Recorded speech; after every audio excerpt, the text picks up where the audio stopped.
What's happening, people, and welcome back to my channel. Finally putting another video out. I'm a bit slow at it, but it is what it is, innit? But today I want to speak about this Isak statement because he's been getting abuse online, and he's had this saying now on the matter.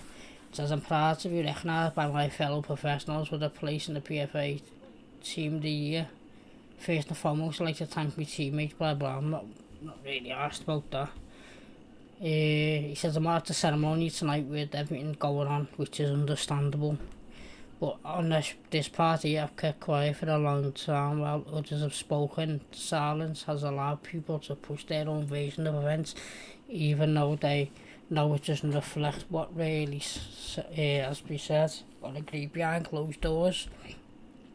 The reality is the promises were made, and the club, knowing my position for a long time, it's now active.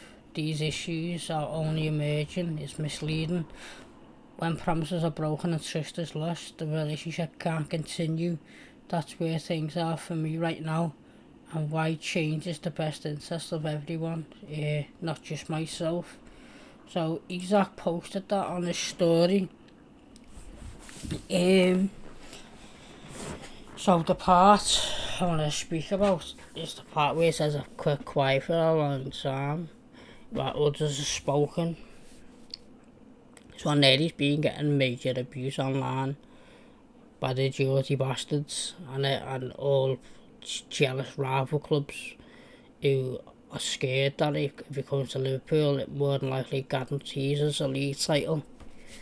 But on there, I think for me, he's got sick of the fucking bullshit online, and it's about time he's put his point across, and it was the right moment, which that's fair enough on his part if he wants to. And on the part where it says where promises were broken, and the club's known my position for a long time. Now, Newcastle are trying to deny this, but for me, I think Isak and the club agreed that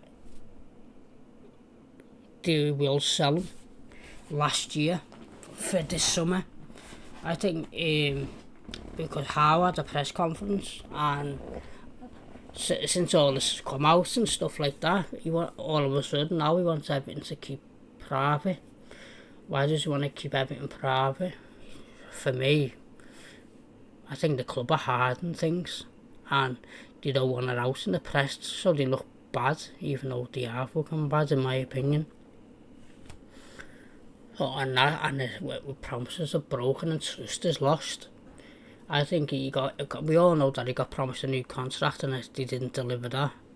And the signings they've made this season have been horrendous. Jacob Ramsey, shit. Elanga, shit. Malik Thiaw, he's fucking bollocks. Ramsdale gets relegated with every club he's been at, besides Arsenal.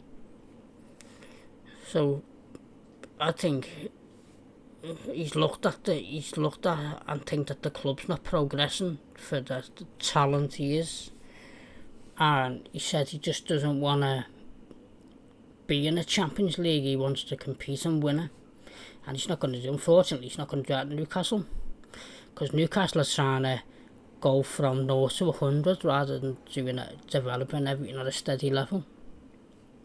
They want to try and do what Man City and Chelsea done in the past, and with PSR they can't do that. So for me, I think he sold the club that he wanted to go last year, and the club had promised him a move this summer, and they're not acting on it. But everything's getting messy now, innit? He's still on strike, he's training on his own. But I think and at the bottom when he says the best interest it is, he's just not looking at himself. In Newcastle's history, he goes down as their most successful striker, even ahead of Alan Shearer. He's delivered them 2 Champions League places in 3 years. He's delivered them a trophy That's more than what she have done. I think he goes down as Newcastle's most successful striker, and now he wants to move on to bigger and better things. And I think Newcastle said he can go because there was a rumour, but I don't know how true it is, that they were willing to let him go if 100 million got reached, and that's why Liverpool was surprised that Newcastle knocked back the 110 million we offered. We got a bit confused the way they knocked it back within like 2 seconds, so I think it's all gone quiet now on it though, but it's understandable. We've got them tomorrow, so let's see does everything develop. Maybe Tuesday, Wednesday, Thursday latest. But we put all our eggs in this basket. If we drop the basket, we're fucked. We've only got TK, got Jaden Dans as the second choice and Will Wright as the third choice. Our squad depth, I don't think our owners know that we can still sign players. And to just sell them without signing, it's fucking doing my head in, and it's very concerning for me. Fucking squad depth is on its arse in defence and in attack, and we're just standing still. And unless Isak, I don't understand when they're saying, oh, Liverpool will just sit back and wait for encouragement. Fuck the encouragement. We're a big club. Go and act big. Fuck what Newcastle say and go and put in the second fucking bid for like 130, 135 or whatever. Don't sit there sitting on your fucking fingers or sitting on your brains waiting for the encouragement. Big clubs don't move like that. Real Madrid wouldn't sit there and wait for encouragement for us if they wanted a player. They just bang, go in straight with the player. So all this encouragement, it's fucking bullshit. And I don't understand wait for encouragement. Fuck that, with a big club. Don't move like that. Just go in with another offer. Fuck being respectful for Newcastle. They're not being respectful for Isak, are they? So it's simple as that. And that's what I've got to fucking say. And now Liverpool need to stop sitting on the fucking fingers, mate, and stop waiting for encouragement and just go in with another bid and just fucking get it done. Because it's starting to fucking drain the life out of me. It's getting fucking boring now. And if we don't get him, I really, really hope we've got an alternative. Because all we've got so far is TK, Dans and Will Wright. Moving on. Mark Guehi. And this one fucking annoys me as well. It says Palace will lower the price, blah blah. I don't even know how true these stories are, but I know he's got 1 year left, and the owner said if he signs a new contract he stays. If not, they have to sell. But we should have got this done 2 months ago. 2 months ago we should have got this done. This is a complete and utter joke how what do Guehi. It's about 35-40 million pounds, and we're trying to fucking penny pinch after winning the league. We desperately need them because our backups are Biscuit Knees and Joe Gomez, which he'll probably be injured tomorrow. Somehow he just get injured again. And an 18-year-old kid in Leone. This is just as much important than Alexander Isak in my eyes. And we're sitting there trying to fucking penny pinch. It's fucking embarrassing what we're trying to do. We should have got this over the line 2 months ago. This should have been over the line just after Wirtz, when we signed Wirtz. This should have been done well before TK. And we're still trying to penny pinch and lowball instead of just paying like 35-40 million and just getting them in the door. Because it wouldn't surprise me if another big team comes in with an offer and it's back to fucking reality, missing out because we're trying to lowball or penny pinch. But I really hope to God we get this sorted, because Mark Guehi fits us like a glove. Canate, we don't even know what's happened to him. He had a fucking shocker the other day against Bournemouth. And I don't know whether he's going to Madrid or not. We don't know whether he's going to be another Trent and play shit because his head's in Madrid. We just don't know. But for me, he had a shocker against Bournemouth when Mark Guehi if he was at the club now, I'd start him ahead of Canate against Newcastle tomorrow. But unfortunately, we've been penny pinching on low balling, and we still haven't got him over the line when he should have been done about 2 months ago. But leave your thoughts in the comments. Am I being too concerned? Am I going over the top, or am I correct in what I'm saying? Leave your opinions in the comments. And I was completely right on this one. Every Liverpool content creator being waxing lyrical over Rodrygo, I've always said he's not coming. It's just all media agent driven. But everyone wants to quote, it's a possibility we're linked with them. Blah blah, yeah, we are linked with them. Are the links high? No. And they never have been. We've never been in proper deep contact. We might have rang once or twice, but we've never been in deep contact like we have with Isak, Guehi, etc. And Rodrygo, for me, I don't know, he's just a weirdo, isn't he?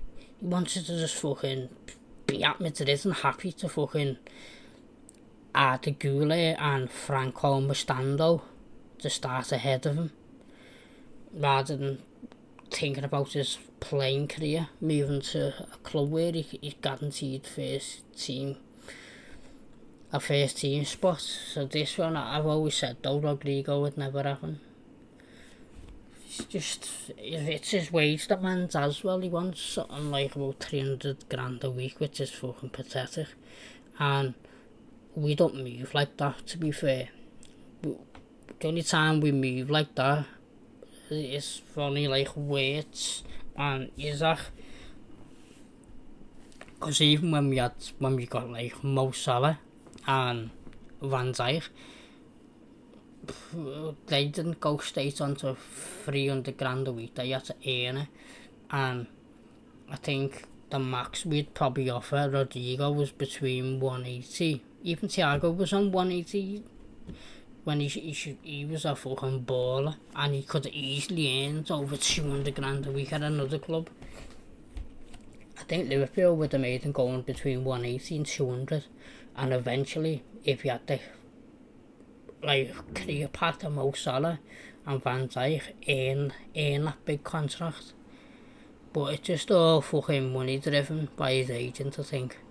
And we wouldn't pay the package is what his agent wants either. We just so it's unfortunate because I'm desperate for a left winger, because I just think Gakpo's an excellent backup, but he's shit starting throughout a 38-game season.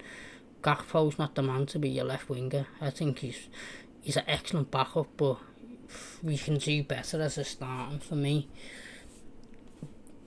But I don't know, because with Rio, I think we're gonna be rushing too soon.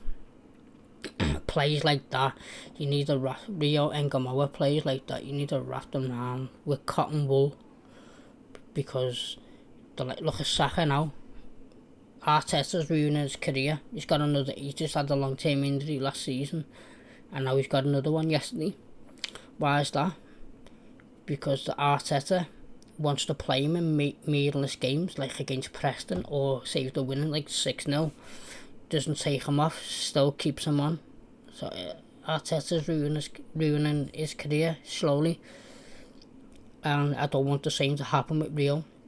We've got a major talent. He's exceptional class youngster, but we need to wrap him with cotton wool. We need to protect him and don't be like Arteta. That's why I don't want a young striker 19, 20. I want because that will block the pathway of Ngamoa. I want someone around say 24, 25, 26 mark. Someone who's around 8 years older than Ngamoa, 7, 8 years older. So when they're at the end of the career, Ngamoa's 21 and comes straight in. But I couldn't even, maybe Rafael Leao for me. I'd love him, but he's another one, isn't he, with them wage demands. You just think he's bigger than AC Milan and his ego. We don't go for egotistical players, so I don't think we go for him, but it's not down to me to look at the players. Liverpool should know, and Liverpool should bring in another left winger. Because we want to compete on all fronts, including the Carabao Cup and the FA Cup, which I know they're not the biggest trophies, but it just puts the cherry on top of the cake, and it's a nice trophy to fucking have throughout the season, even to add with the Premier League or Champions League. But once again, leave in the comments are the left wingers you should go for. But for me, I think we missed out on the left winger. Kvaratskhelia in January, he went for 60 million. He would have been a perfect Diaz replacement, absolutely. And how we didn't even pay 10 mil over what Paris Saint-Germain paid for is beyond me, because he's probably the best left wing in the world right now. And I know there was links with Barcola, but Barcola, he's not going nowhere. He's staying at PSG 100%. He ain't moving nowhere. And PSG are asking for like about 100 mil. We wouldn't pay that either. I think we want someone who's a starter, like in the same calibre as like Diaz, but who's willing to rotate as well. Not because Barcola wouldn't want like getting subbed every game. He'd want to play games, or like he'd still want to, like, say we got Leipzig on the Wednesday and say Man United on the Sunday or whatever. We need like a Diaz calibre, someone a bit better than Diaz with better end product, but someone like that who's willing to just chill on a Wednesday game and give Gakpo a little goal. But leave in the comments who you think our left winger should be if we bring one in, and I think we should. I think we're a centre back, a left winger and a striker away from practically guaranteeing us the Premier League and getting far in the Champions League. If we don't get a centre half, we fucking don't know who. I don't think our defence is good enough to even win the league. It just takes a Kanate or a Van Dijk injury away for everything to collapse. Bradley's just coming back. He's been out for a couple of weeks now. Frimpong's out till after the international break, so we're starting to fall with injuries now. Don't think we've got a right back for tomorrow. I think Szoboszlai or Jones maybe we're playing right back tomorrow. That's what I've seen, more than how true it is, whether people are chatting shit or not. But anyway, they're just the three things I wanted to speak about with yous. I'm gonna love yous and leave yous, and I'll do a watch along. I'll be doing a watch along tomorrow for the game anyway. But so if yous wanna come over, say hello or whatever, and have a little chat, I'll read all your comments, and if you wanna have a little chat while I watch along, more than happy to. Enjoy your day, and just hope for a nice little Brighton win to the game against the Blue Shite at the new stadium. I'm just looking forward to that. But I'll catch you in the next one. Up the fucking Redmen.